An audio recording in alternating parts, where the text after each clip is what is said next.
শিক্ষার্থী, থাম্বনেইলে ঠিক দেখেছেন, স নিয়ে থাকবে না কোনো সমস্যা। এই ভিডিওটি দেখার পরে চলো কথা না বাড়িয়ে মূল ভিডিওতে আমরা যাই। দেখো, আমাদের বাংলা ব্যাকরণের একটি গুরুত্বপূর্ণ বিষয় হচ্ছে সত্যবিধান, অর্থাৎ শব্দে কোথায় দন্তেস্ব বসবে, কোথায় মূর্ধন্যস্ব বসবে, কোথায় তালিবস্ব বসবে, আর সেই সমস্যার সমাধান এই 5টি লাইনে।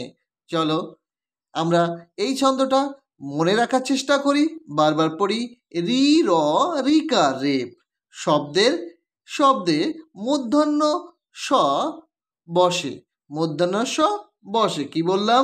রি র রিকার রেপ শব্দে মূর্ধন্য স বসে। অকার আকার ছাড়া অন্য স্বরের কারের পর একই নিয়ম রয়। কি বললাম? এই যে স মূর্ধন্য স র হয়, আর ওই একই নিয়ম রয়, অর্থাৎ মধ্যাহ্নস্বই হয় কোথায়? অকার আকার ছাড়া অন্য স্বরধ্বনির যে কার থাকে সেই কারে। টবর্গীয়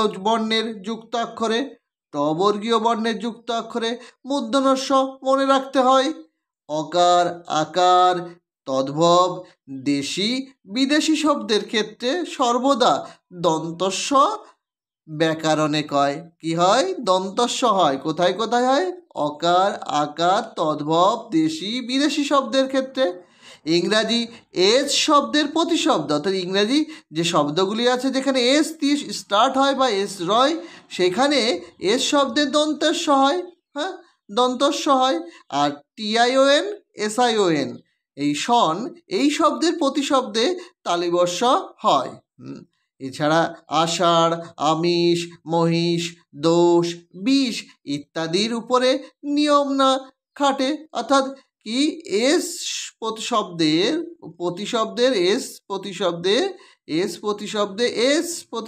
দন্তস্ব, টিআইওএন প্রতিশব্দে বা এসআইওএন প্রতিশব্দে তালিবস্ব হয় বটে।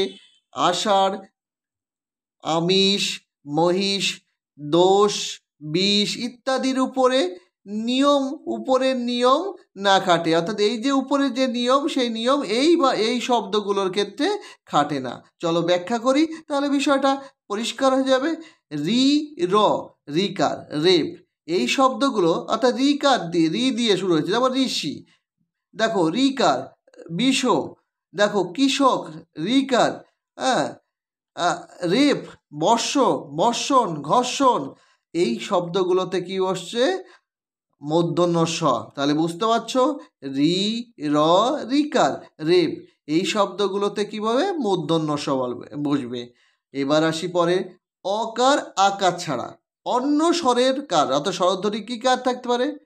দেখো রস্বই দীর্ঘই হ্রস্ব দীর্ঘ এ ওই ও ঔ এই যে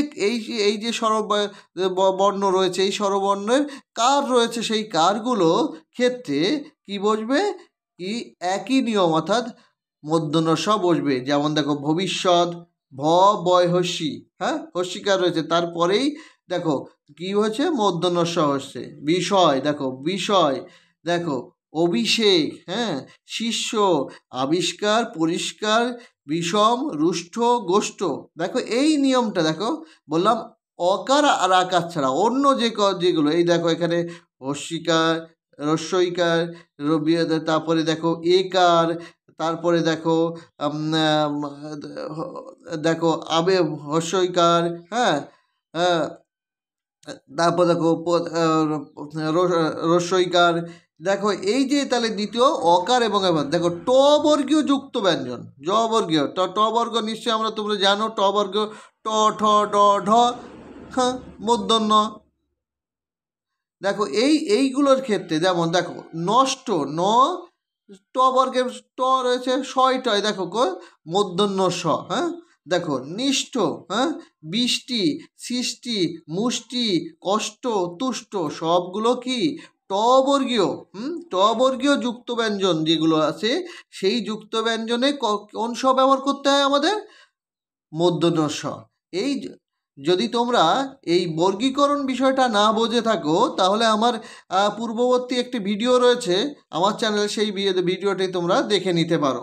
দেখুন আমাদের যে 25টি স্পর্শ ব্যঞ্জন আছে সেই 25টি স্পর্শ ব্যঞ্জন কীভাবে ভাগ করা হয়েছে, বর্গীকরণ করা হয়েছে, সেটা পরিষ্কার হয়ে যাবে তোমাদের কাছে। দেখো তাহলে কি বললাম, ট বর্গীয় যুক্ত বর্ণ, ট বর্গীয় বর্ণের যে যুক্ত অক্ষর সেখানে কোন দিয়ে মূর্ধন্য বসবে। দেখো এরপরে কি আছে, অকার আকার, দেশ তদ্ভব, দেশি বিদেশি, এই শব্দের ক্ষেত্রে দন্তস্ব বসবে। দেখো একটু উদাহরণ দিয়ে পুরস্কার, দেখো র অ আসছে, দেখো এইটা কিন্তু মূর্ধন্য হচ্ছে না, দন্তস্ব হচ্ছে, শয়কা একার। তিরস্কার, দেখো র অ আসছে এখানে অ, সেই জন্য এটা তিরস্কার, কি কোন স হয়েছে, দন্তস্ব।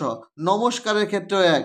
আর কি বললাম, অকার আকার গেল, তদ্ভব, হ্যাঁ তদ্ভব অর্থাৎ সংস্কৃত থেকে যে শব্দগুলি বাংলা ভাষায় উদ্ভব হয়েছে সেই শব্দগুলোর ক্ষেত্রেও দন্তস্ব বসবে। আর কি, দেশি, দেশি যে শব্দগুলো আছে সেই শব্দের ক্ষেত্রে বিদেশি, যেমন স্টেশন, স্টিমার, আগস্ট, অফিস, অর্থাৎ ইংরাজি ভাষা থেকে যে শব্দগুলো আমাদের বাংলা ভাষায় গ্রহণ করা হয়েছে সেই শব্দগুলোর ক্ষেত্রে কি হবে, সব সময় দন্তস্ব হবে। এই ক্ষেত্রে তোমাদের খুব সমস্যা হয়, কি বললাম, দন্তস্ব কোথায় হবে, দন্তস্ব হবে বিদেশি যে শব্দগুলি আমাদের বাংলা ভাষায় গ্রহণ করা হয়েছে সেই শব্দগুলোর ক্ষেত্রে সব সময়ই দন্তস্ব হবে। দেখো আর কি বললাম, ইংরাজি প্রতিশব্দে এস প্রতিশব্দে দেখো স্টোরি, হ্যাঁ দেখো দন্তস্ব আছে, স্টোরি এস এর প্রতিশব্দে, স্টোর দেখো এস দিয়ে শুরু হচ্ছে, হ্যাঁ স্টপ, হ্যাঁ দন্তস্ব। দেখো এবার কি বললাম, টিআইওএন যেখানে উচ্চারণ হবে টিআইওএন শন, সেখানে দেখো টিউশনে এখানে কি আছে, তালিবর্ষ, হ্যাঁ দেখো সাজেশন টিআইওএন, দেখো এখানে তালিবর্ষ। অ্যাডমিশন SION, হ্যাঁ এই দেখো তালিবর্ষ রয়েছে। আরও কখনো কখনো যদি এইচ থাকে নামের ক্ষেত্রে তখন এই দন্তস্ব মূর্ধন্য হবে। তাহলে বিষয়টা তোমাদের কাছে পরিষ্কার হয়ে গেল, নিয়ে থাকবে না আর কোনো সমস্যা। ভিডিওটি বারবার দেখো, ভিডিওটি ভালো লাগলে আমার চ্যানেল সাবস্ক্রাইব করো এবং পাশে থাকা বেল আইকনটি অন করে রাখো, যাতে পরবর্তী ভিডিও তোমাদের কাছে সবার আগে পৌঁছায়।